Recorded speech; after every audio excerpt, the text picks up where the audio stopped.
but have not made any significant changes to the governor's 12 budget. And the only hearings that we are going to have are on issues where we have questions that we couldn't answer internally, or from sending out emails to the various agencies or asking for other information. So we will start in earnest on the 13 on hearings that have been tentatively scheduled for Monday, February the 6th. And we'll start out with accountability courts, which will be a major issue on the 13 budget, and hear from other agencies as needed and as the committee identifies. But today, all we're going to do is to hear primarily from pardons and paroles and from the Department of Corrections concerning the request in the 12 budget for the $6 million to renovate the Bostic facility. And other than that, we are not going to have any hearings on the 12 budget, and have pretty much got the 12 in condition to take to Appropriations Committee, other than the questions that we would like to have answered today. So having said that, first of all, I would like to before we get into talking about the actual renovations and the physical facility at Bostic, I'd like to hear from paroles about the elderly, the disabled, the seriously ill population and how paroles goes about making these determinations, where they parole them to, et cetera, and also we'd like to hear some numbers about what you're looking at as far as populations of who may be parole eligible for medical reprieves if we had a place to put them. Okay? Thank you, Mr. Chair. Let me wait. See if I can just try that. Is that good? Yeah. Okay. Thank you, and appreciate the opportunity to be here. I'll speak directly to the point of numbers. We do not generate the numbers. The numbers come to us from the Department of Corrections. Generally, medical reprieve request starts with the Department of Corrections and comes through their process, and ultimately arrives for us, or to us, for consideration. Any numbers we would get from the Department of Corrections regarding this particular offender population. I can share with you what we have done in the past to give you an indicator of those numbers, and then I can share with you, in speaking with the board members, what some of their comfort levels are when you talk about a particular population, if that's what you're looking for. Okay, very well. I'll tell you, currently there were 77 active medical reprieves. I'll share with you that 26 of those reprieves are currently in nursing homes. 51 are in a private residence. And I'll just give you a little overview of this information, and then talk a little bit more about the specifics, certainly. Give me those numbers again. Currently, of the 77 medical reprieves, 26 are in nursing homes, 51 are in private residencies. There are several reasons that the parole board may deny a medical reprieve request. One could be that it's early in the sentence. Perhaps they were in that condition when they were sentenced, and the court is well aware of that condition. So that's one consideration. Many times in cases you have filing a victim protest. So that would be a second reason that the board takes into consideration for denial. And then, of course, you always have the seriousness of the offense. So those are considerations that are looked at specifically when we talk about why a medical reprieve may be denied. What about mandatory minimums? What about mandatory minimums? It would factor if they're not below that. No, sir. Not below the mandatory time. They would have to serve the minimum time regardless of their medical condition? Yes. Do you have any, and maybe Commissioner, you can answer this, do you have any feeling for some folks who would be eligible for medical reprieves, okay, if it were not for the mandatory minimums? Okay. Make a note of that in case I forget. Okay. Go ahead. Currently, the medical reprieve process, there have been good progress made in that. I will say that many times there's a delay in the release process once a medical reprieve is granted. And just to let you know, when you look at expediting your process, we went back and looked that in the reason perhaps for a delay, and we found that 98% of those have a victim protest, meaning by law, once a decision is made, you have to notify a registered victim and give them 20 days to respond. And even if after that response you decide to parole, then you have to give 72 hours notice to the judiciary and the sheriffs of that. So within that window of it's averaging 27 days by the time a parole reprieve is granted to the time they go out the door, and within that 27 days you have about 23 days of mandatory obligations by statute with notification. And I share that with you because I'm very impressed with the Department of Corrections and the working relationship with parole. I honestly believe you've about squeezed that process as quickly as you can, and I certainly, and I know Corrections has some data in that regard. Now, that talks about what has been done in the medical reprieves and what currently comes before us. The group that I think we're talking about here are those inmates that perhaps come up for a medical reprieve and the board just doesn't feel comfortable granting them a medical reprieve because of perhaps one of those three conditions we just talked about. If there are facilities that provide perhaps enhance public safety, or they provide skilled assistance for this particular type of offender population, I would say that the comfort level of the board to parole those individuals is increased. I can't say matter-of-factly whether they would, but I can say that that indicates there is a need for a type of facility that's being discussed, and that if that facility was there, those numbers would probably be increased.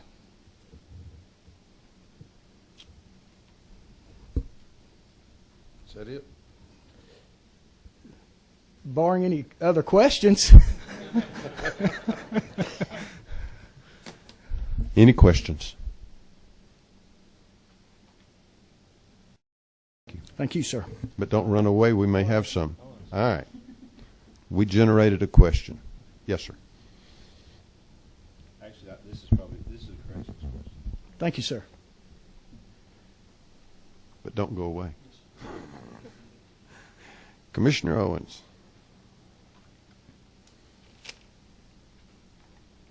Yes, Michael, don't go away. Mr. Chairman, members of the committee, thank you for calling the hearing today to talk more about this potential facility. I'm going to answer that first question first, if I may. We tracked the top 100 inmates who could potentially be medically reprieved, submitted for medical reprieve. I just went through the list. 11 of the top 100 are the ones that Michael was referring to that are 10-year at least mandatory minimums who they currently do not parole. And if I may, just start by giving you a little bit of background, if that's okay, Mr. Chairman and members of the committee. Well, why don't we start where the information that Michael didn't have, which is the number of people, if you had a facility to send them to, and then we'll talk about some of the options that you've got as far as Bostic or whatever.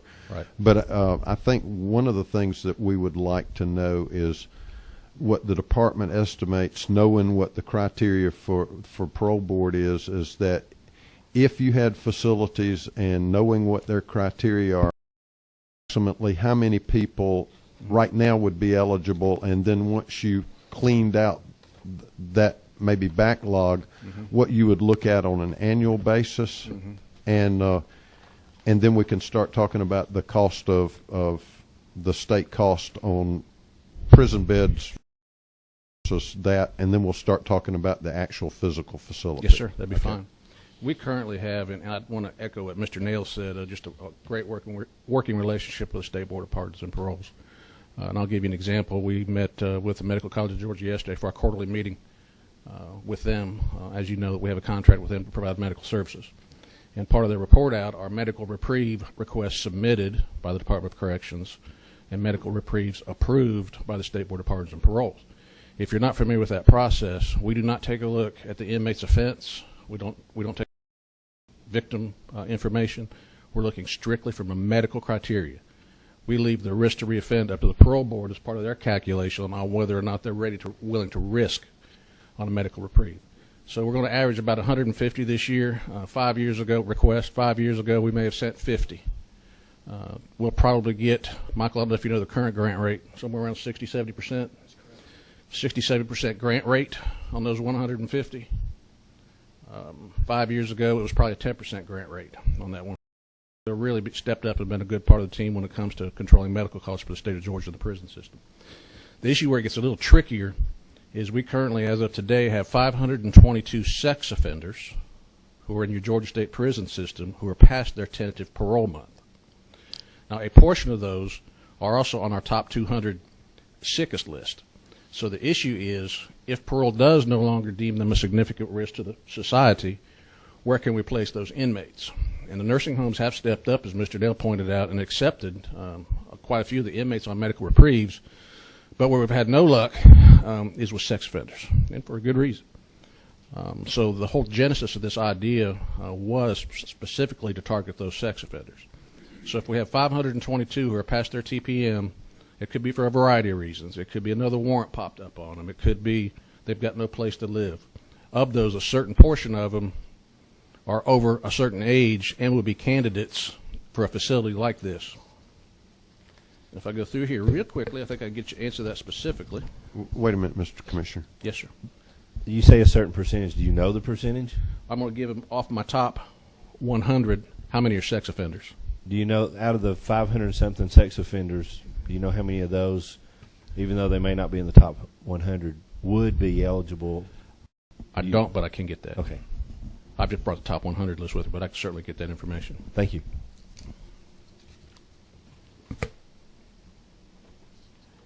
And going through my list.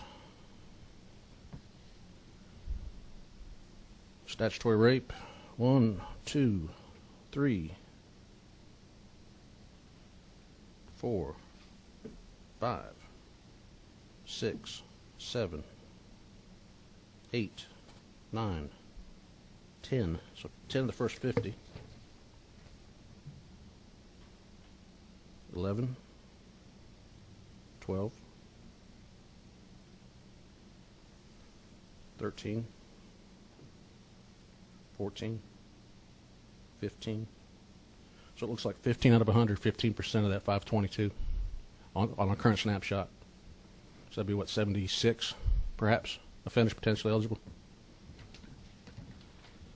So that's about as closely as I could narrow down the population numbers.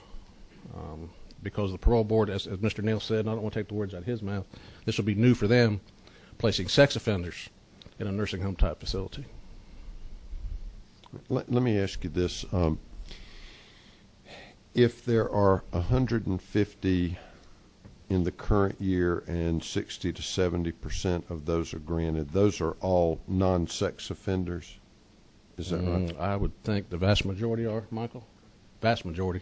Sex Okay. offender would be a rare exception. Okay, and so the reason for denial of the other 30 to 40% is because of some of the reasons that he mentioned, such as victim protest or whatever it may be. I'll defer to that one if you don't mind, Michael. I'm getting an affirmative response.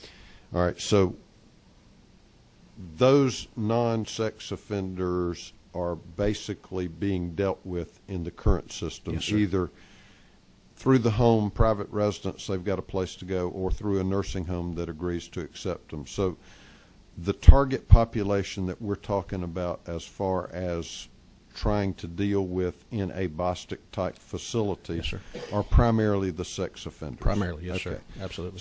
So let's focus in on those. So what is the census we're talking about there? The average daily census at a facility like this?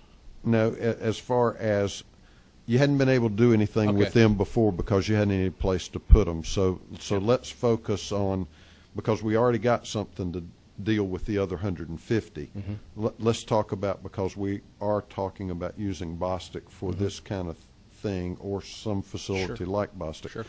So in the sex offender population that you're intending to put in Bostic, how many, maybe the first year and then on an annualized basis there, what are we talking about? That's hard to say. I think Chairman Zanil's question will get us to the heart of that answer, because all I have data on are the, and I just counted, and they're about 15, so 15% of the top 100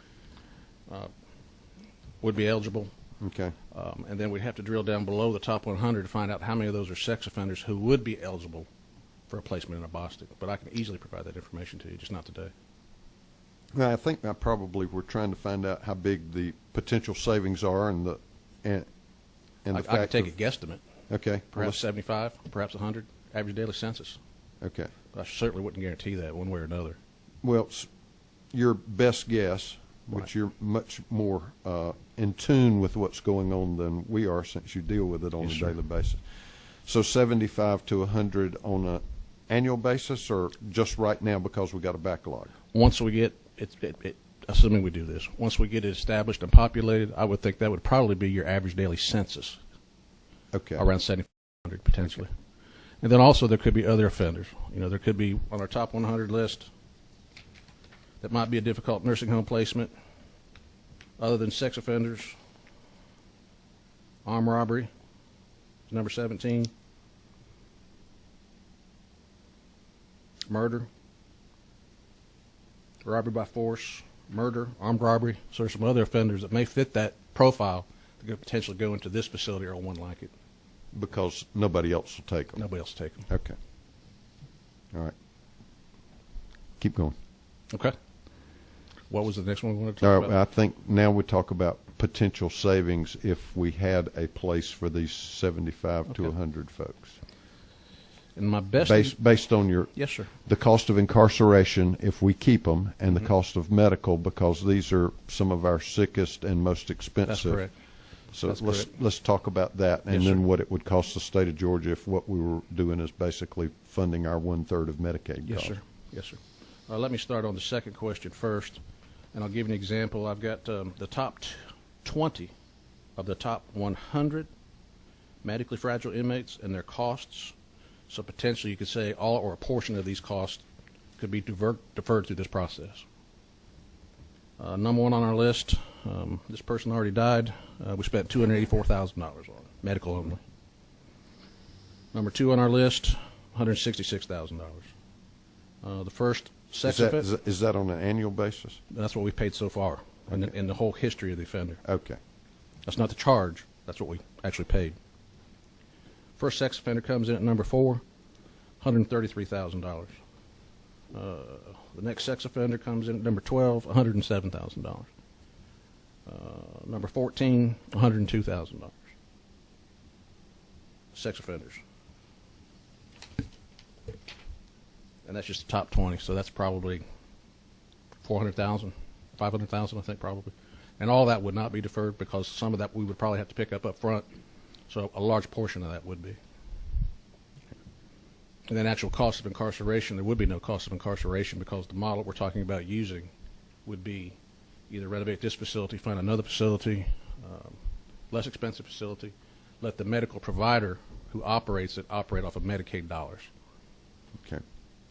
So give us an idea of what you estimate if we could do an annual, an average daily census of 75 to 100, what the annual savings to the state would be. Estimate only. Becky, you have an estimate before I go out there? I'm going to answer the question the best I can. She'd rather you put your neck on the line than her. Is that why you're blushing? Okay. She said that's above her pay grade. Estimate, $2 to $5 million a year. 2 to 5. 2 to 5. Healthcare costs. Is that broad enough, Becky? Oh, she said 2. 2 to 5. Well, that's just medical, but also, yes, sir. I mean, the average inmate's what, costing us $18,000 a year just to house? Absolutely. So you're talking about 75 to 75 times 100. 18,000, whatever that is. Yeah. What is that? 1.5 million roughly?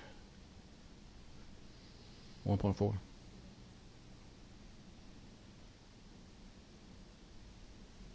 See, that's the quickest calculator.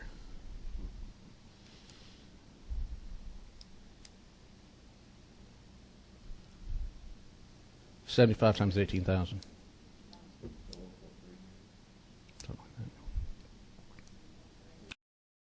Okay.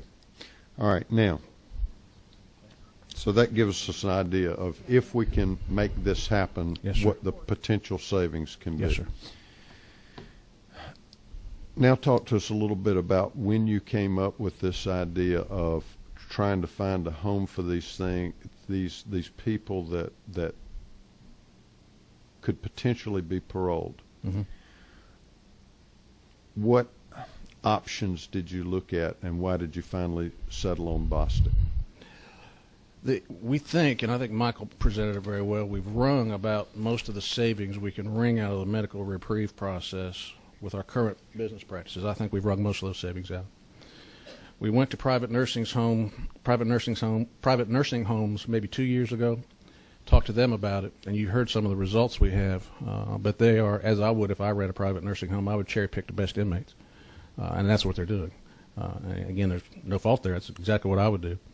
So then we started trying to find options for these sex offenders. And again, Michael, I'm going to have to defer to you, but absent a private residence, is there any place else to put a medically reprieved sex offender? So there's nowhere else to put it.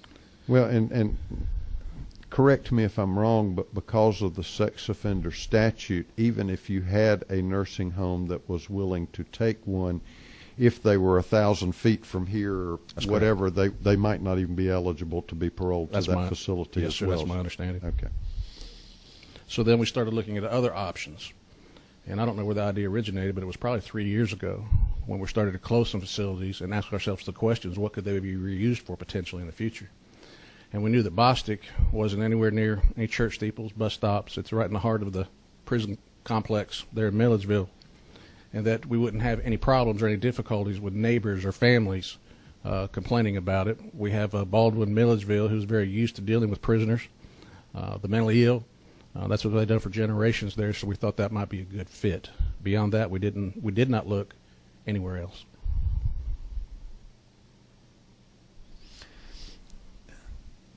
Did you look, I know you talked to the private nursing homes. Yes, sir. And certainly I can understand for whatever reason, say they had a vacant bed.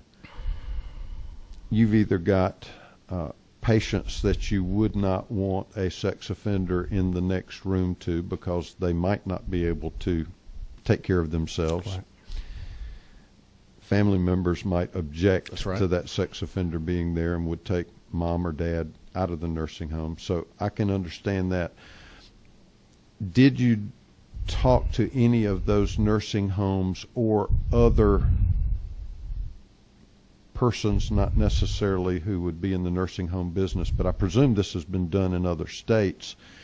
And did you do any kind of RFPs to see if anybody would take over a hospital or take over something as far as other than putting them in a nursing home that already existed? The only no is a short answer to that question, with one exception.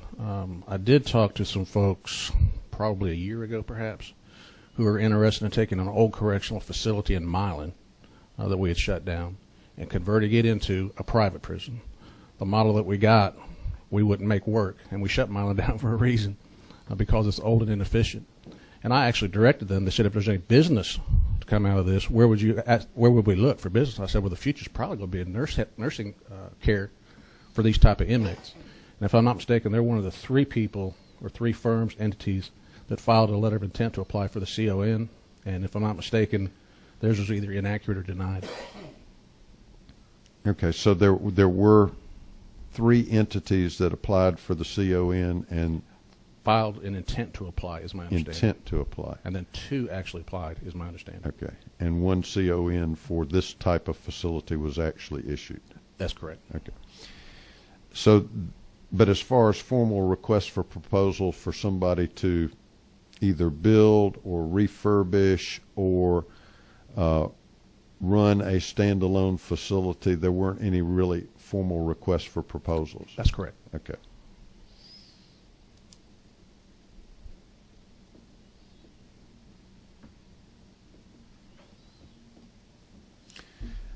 Now, as far as, so if, and whether or not an RFP should have been done or not, that left the department in having to do a facility itself. Yes, sir. All right. Now, other than Bostic, did you look at some of these other maybe closed hospitals to see if there was something cheaper than Bostic to renovate? Because, I mean, it's a nursing home from the 1930s or something, and then used for various and sundry other purposes. So it's pretty expensive, extensive. But, I mean, there's some, we got a list from the Georgia Hospital Association of hospitals that have closed in the last 10 or 20 years, which is certainly newer than Bostic's experience. I mean, did you look at any of those facilities to see if something like that could be done cheaper than Bostic? We did not. Okay.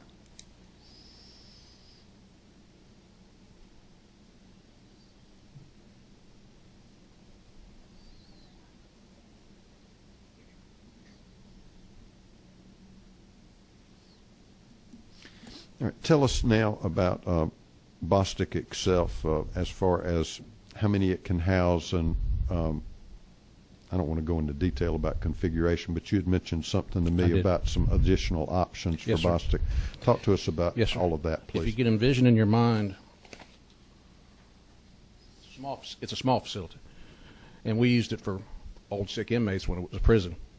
For the wheelchair-bound inmates, the non-ambulatory inmates is what we used it for. So if you can envision in your mind's eye a flat one-story building with two squares attached to each other, and where they attach, there's a central corridor. And around those squares are where the beds are, the living units are. It's open dormitory. And inside those squares are courtyards, just like you would envision an old nursing home to take a look at. So we think we can put up to eventually, depending again upon the population that we're able to draw from, I believe the figure is up to 200, 280 eventually at some point. But obviously we wouldn't have those kind of numbers right away, so we wouldn't occupy it at 280. And Commissioner Shelp of Behavioral Health has also expressed an interest in putting some of his population in that facility. So in one of those circles would be our population, or one of those squares rather, would be our population. Separated by a secure hallway would be Dr. Shelp's population. So there'd be two different agencies basically using this facility? Yes, sir. Okay.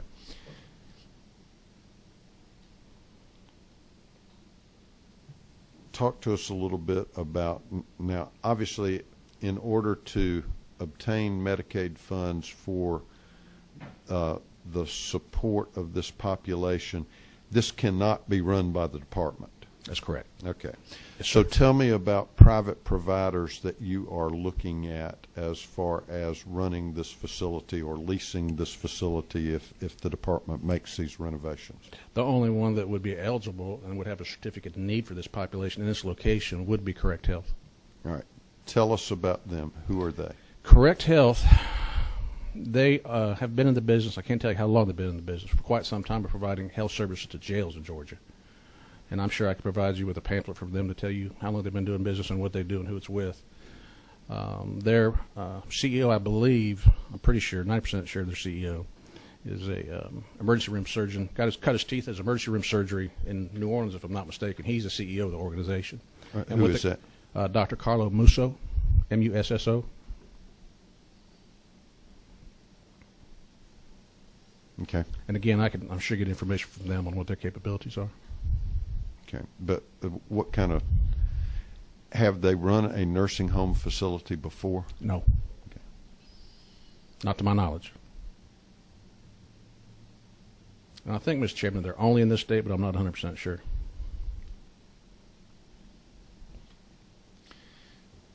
And I know that this may be preliminary, but tell me what kind of financial arrangements have been discussed with Correct Health about what they would lease the facility for, whose responsibility it is to do repairs, maintenance, upgrades, enhancements, whatever, and how long that lease would be for? To my knowledge, we've not firmed up any numbers. How about the second question? How long would that lease be? Do we know? 3 to 5 years is the first one. And I don't have an estimate on the other one, the lease payments, and who would be responsible for repairs.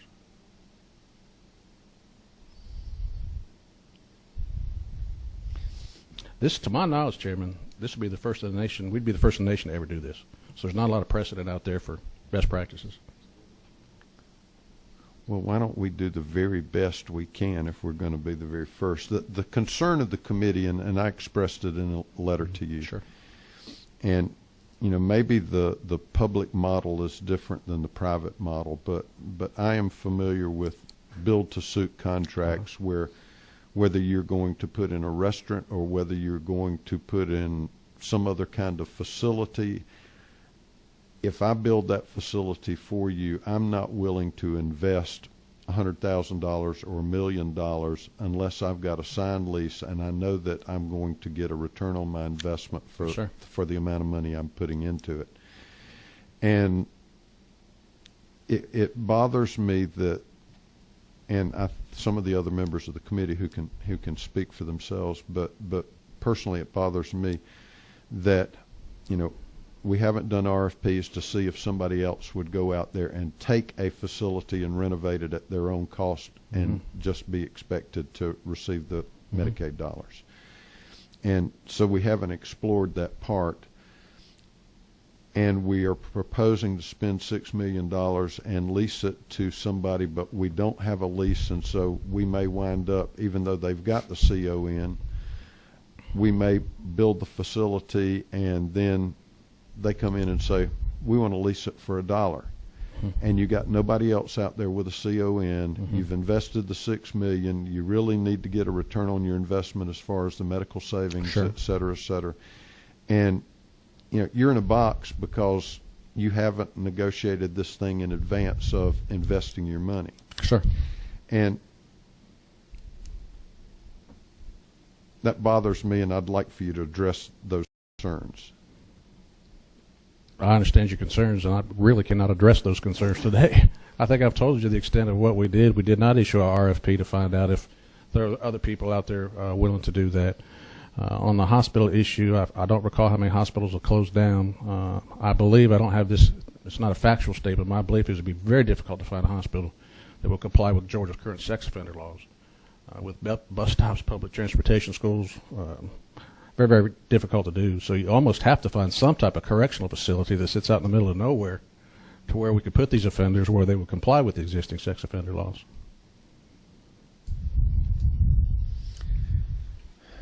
All right, questions?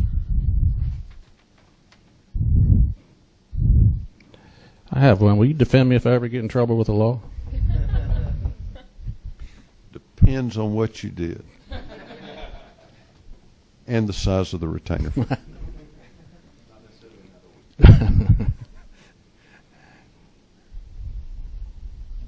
Representative Powell. Thinking ahead of me. Commissioner, I was sitting there and I'm thinking, I mean, you can't answer the question because y'all really haven't gotten into a business model or anything since you don't have an RFP. That's correct.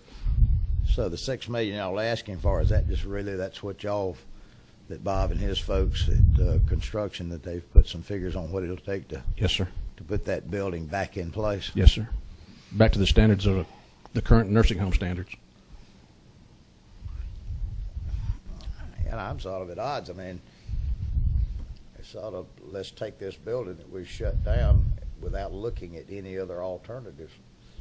And it's a great idea because, you know, we've been talking about this for, what, 8 years? You and I have been a decade talking about this. We've been Yes, talking sir. about it for 9 years about this. And, you know, the wheels of government runs obviously pretty darn slow. I guess maybe, well, what about what's the name of the group that's You mentioned Dr. Musso, Musso, yes, sir. Musso. and what's the name of that? Correct Health. Dr. Musso, that name rings familiar. Is that the group that had the that had the contract on the death performing the Yes, death sir. penalty? Yes, sir. That is. So he's got a history with DOC then. Yes, sir. And running correctional health care systems in jails.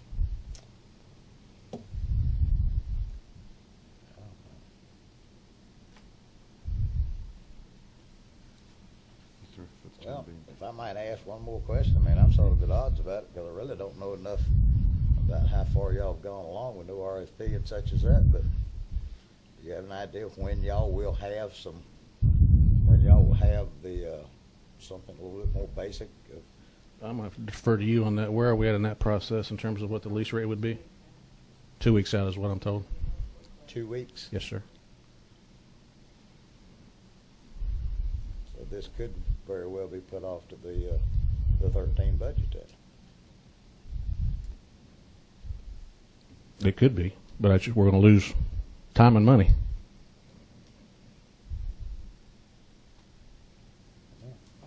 We would be talking about, what, 2 months, 3 months? Because you don't get started until it's signed, and that puts it into 3 months probably from the start of the new fiscal year. Is that about right? Would you say? Yeah, Three I to think it's about right. 3 months. I think that's about right.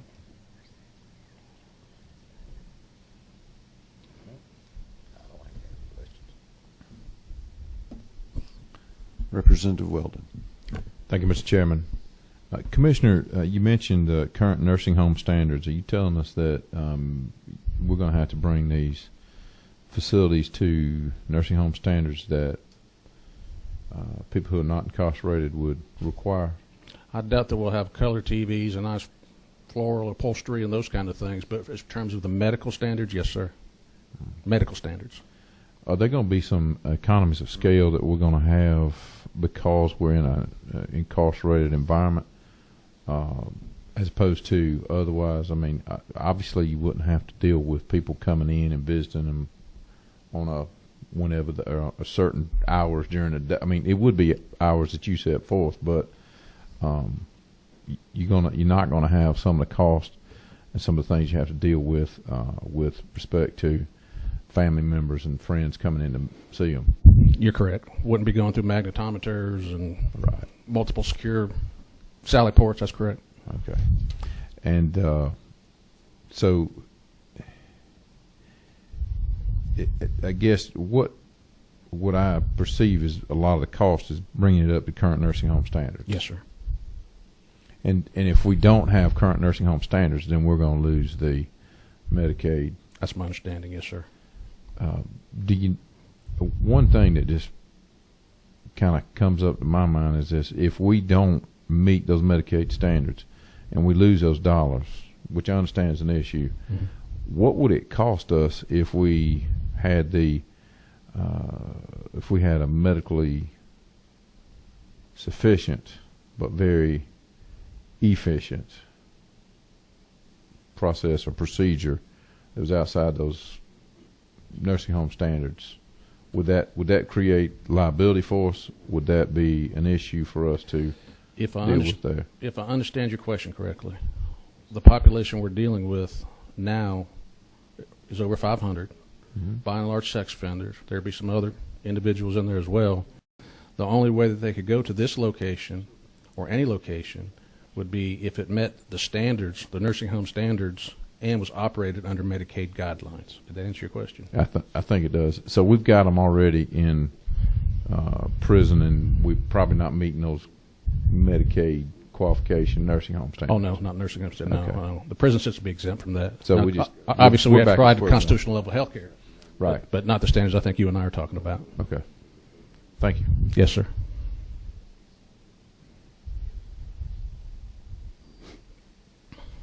I'm good.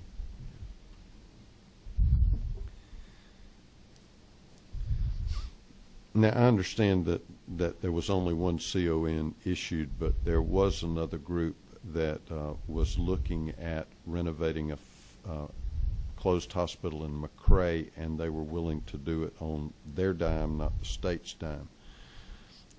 And certainly, if Bostic is leased for whatever price to this group, then that makes that academic. But was there any other reason that, because I mean, and I don't know how the CON process works, but I presume that not only is it the experience of the people involved, but also perhaps showing that they would be able to put people in those beds, and so that there might have been some kind of preference that the department made. And if that's so, why was there a preference made for Correct Health versus this other group that was not going to require state dollars to Yes, sir. come to fruition? And I'm not a CON expert myself. As I said, I believe this is the same group. All-Star Management, that's what it is. That came to us on the Milan facility, wanting to do like we talked about earlier, on a private facility. They seem like a great group of folks. The principal is from my hometown, believe it or not, and he's a retired GBI agent. And besides the fact that they did not qualify for whatever reason their certificate of need, and I've been told various things, but I wouldn't want to say it here because I don't want it to be factual. They really don't have experience in running any type of correctional facility. That particular group. Great guy, though.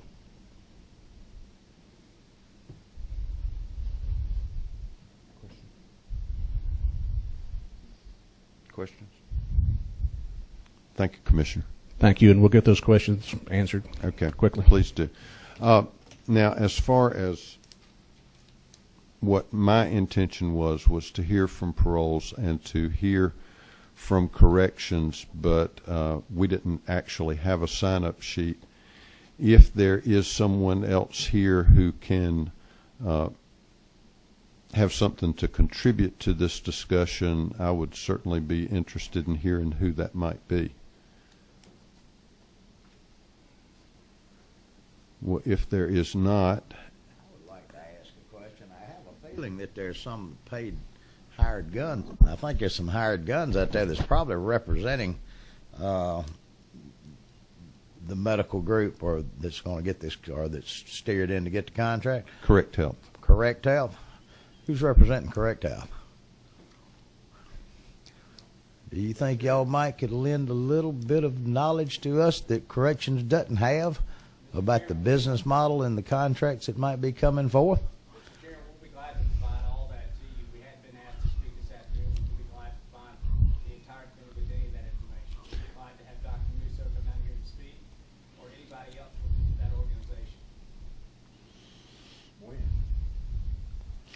The problem that we've got, and why this is sort of difficult in the fact that it's been placed in the 12 budget, and I know you want to get moving on this, Commissioner, but because we're only in the second week of the session and we are expected to do whatever recommendations we are going to do on the supplemental budget by Monday of next week, it really doesn't give us the luxury to explore this in the depth that we would like to do, that we will probably be doing on like accountability courts in the 13 budget. And but certainly before this committee's recommendations go to the Green Door Committee, which is going to be very early next week, if you want to get as much information, which would be better than not enough, to our analyst, budget analyst, not psychoanalyst, Kendra Mitchell, though we may need one of each. If you could get that to her just as soon as you can, she will disseminate that information to the committee. But we're having to make a very serious decision based on very little information. So it would behoove all of y'all to get as much information and as soon as possible so that we can have access to it. I'd like to also see some of the numbers about the $6 million. See how those numbers were put together to project this. Yeah, if you would get that to Kendra as well, please. Anything else from anybody on the committee? Anything else from anyone else that may be of interest out here? If not, we will adjourn the meeting, and thank you very much.